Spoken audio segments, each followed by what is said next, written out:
To get started with our 5-minute donut holes, I chose this cast iron saucepan with a fry basket. More often than not, I'll just use a 10-inch Dutch oven and a skimmer. We'll need 3 inches of vegetable oil, which we'll heat to around 350 degrees.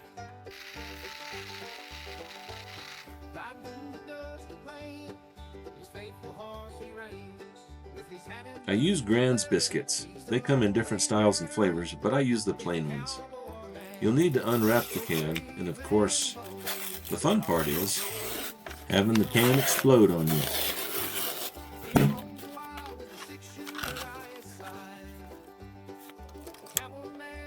You get 8 biscuits out of the container that are pretty good sized.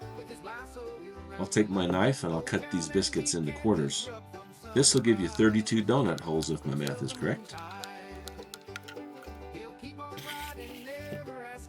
Make sure your hands are nice and clean and roll these biscuit quarters into dough balls. This is where the kids can help make this a fun treat.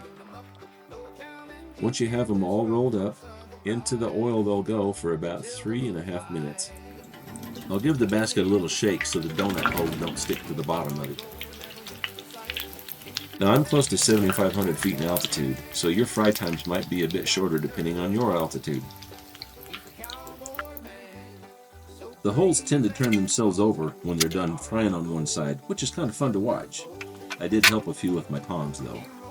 After you think they're pretty much done, for me, like I said, about 3.5 minutes, I'll take the donut holes out of the oil and let them drain. While they're draining, I'll get my topping put together, which consists of white sugar and some powdered cinnamon. I mix these two ingredients in a pan and simply dump the donut holes in and give them a swirl.